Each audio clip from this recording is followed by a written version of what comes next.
Good morning, everybody. How are you? I'm Meredith Herrenbrook with Living Your Awesome. It has been some time. Since I've seen you guys. Um, it has been ups and downs for me, ups and downs for, I'm sure, all of you. And I just wanted to connect with you guys this morning and chat with you about kind of the journey that I have taken. So I have two kids at home.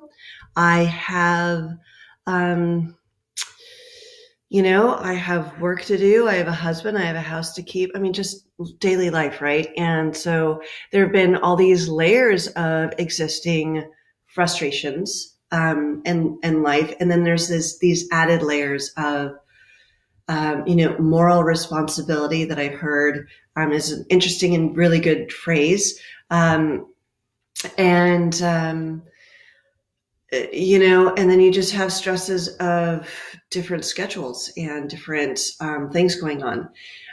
So it's been tough to monitor my own emotions throughout this because your daily schedule has shifted, your thinking has shifted.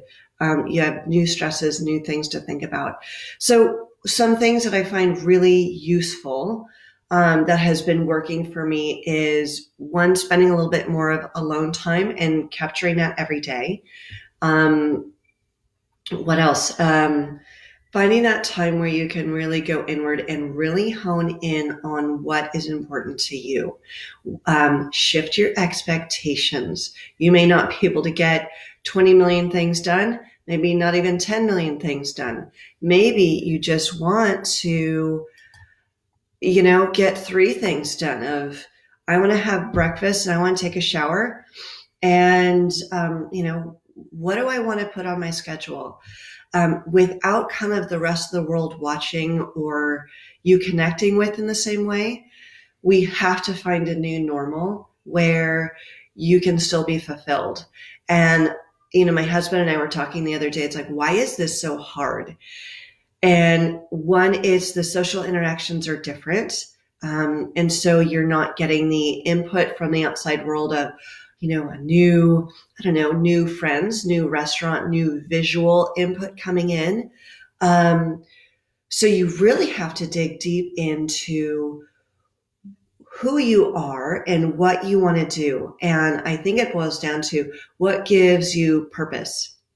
If you don't have purpose, if you don't have a goal, if you don't have something that just gets you up in the morning, whether it's stamp collecting, whether it's gardening, whether it's, making something for your family, food wise, whatever it is, find that passion for yourself and just go, here's the question is, no matter if anyone is looking or going to interact with it or give you praise, when there's no outside influence, what do you want to do? What gets you up in the morning?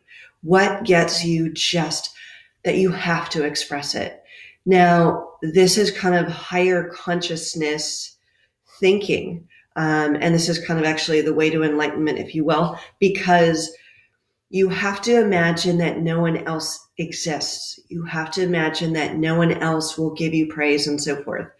For this exercise, you have to go, what matters to me, regardless of anything else, regardless of there being time. It's kind of like the clock is thrown out the window in many ways, right? We have to stare at ourselves in the morning, in the mirror, and so forth. Maybe you've been the last few days in your pajamas, not getting up, not taking a shower, and so forth and so on.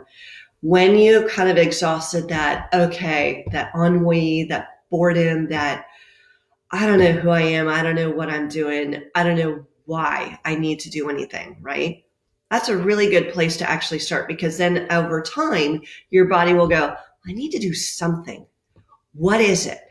So what's actually a silver lining of this COVID-19, this quarantine, is you are forced, well, you don't have to look at it, but the layers of the onion are being peeled away, my friends. And when you are forced to really reconcile What makes you you? What gets you up in the morning?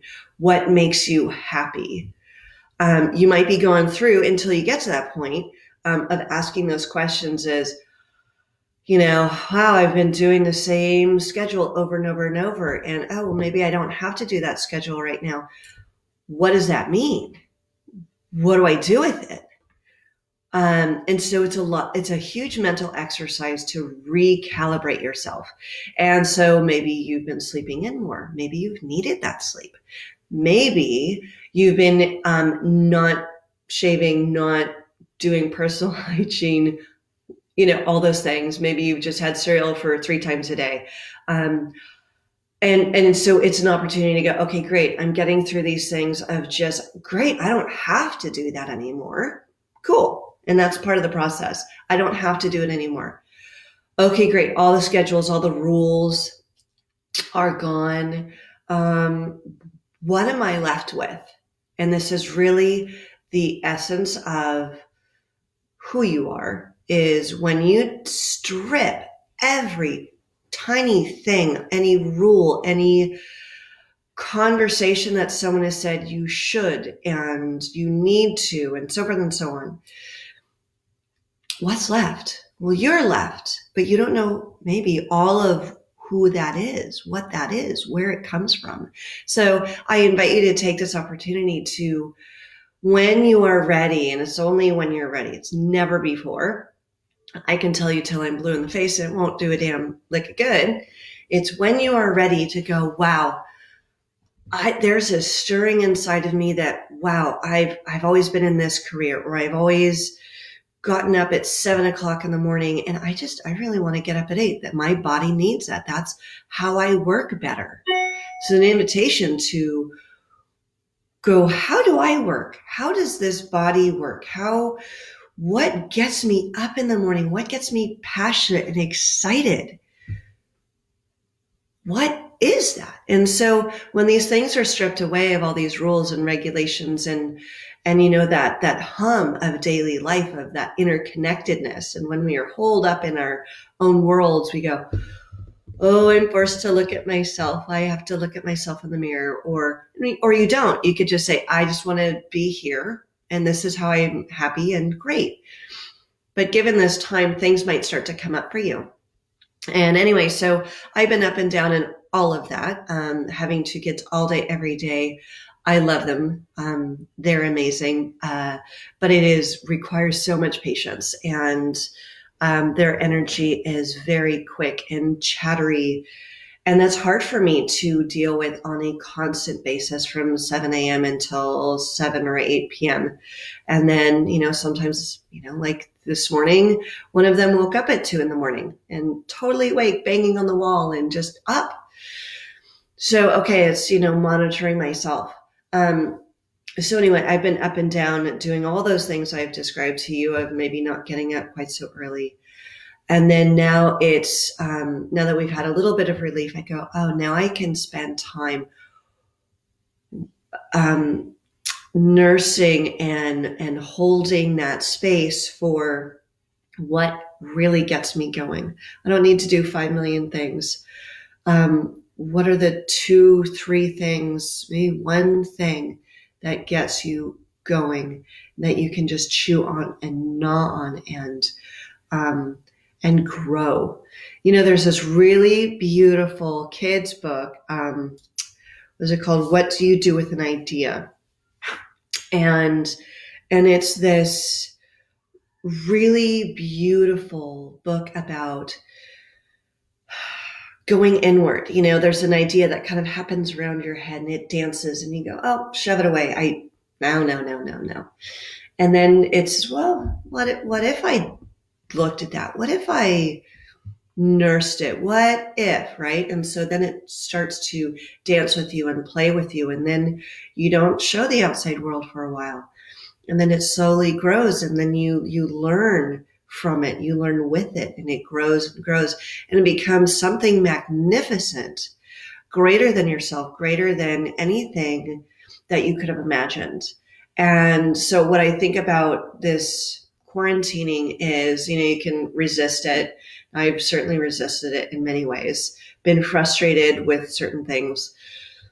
But now it is giving me an opportunity and renewed energy to go, oh, those things I thought were kind of important, maybe they're not so important. And okay, have conversations with friends, absolutely. But it's just focus has shifted. And so anyhow, I invite you to, if you're starting to get stirrings of something that feels kind of important, don't think about anybody else, nurse it, write in a journal, put down ideas, thoughts on paper, and just listen to that, because I think that's truly how the world becomes great, is when you listen to what is really important. The world will never steer you wrong on that. You might have naysayers later, but those are people just fearful of something new, or it challenges them and so forth. But the right people will listen to it if you tend to it correctly and that you grow with it, and, and so forth. I don't know if anyone's on Facebook Live has a slightly different format now. So I don't know who's on or listening or anything.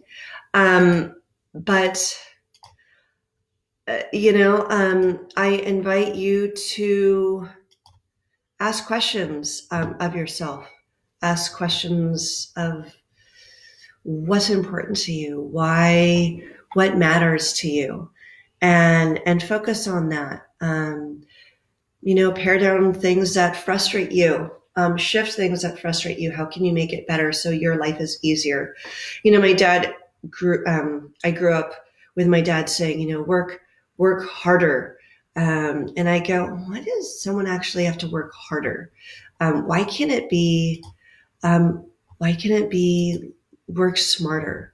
Find the things that are effective that maybe take less time, where you can really work in an effective way that gets you to the next level faster. There is, that's right. I'm sorry. He said the hard way is the easy way. And over time I go, why does things have to be hard? Granted, I think what he was really saying is, don't go around something. Sometimes you just have to plow right through the hard stuff, through the meat of it, through the details, through the intricacies of something before you get to the other side. That absolutely I agree with.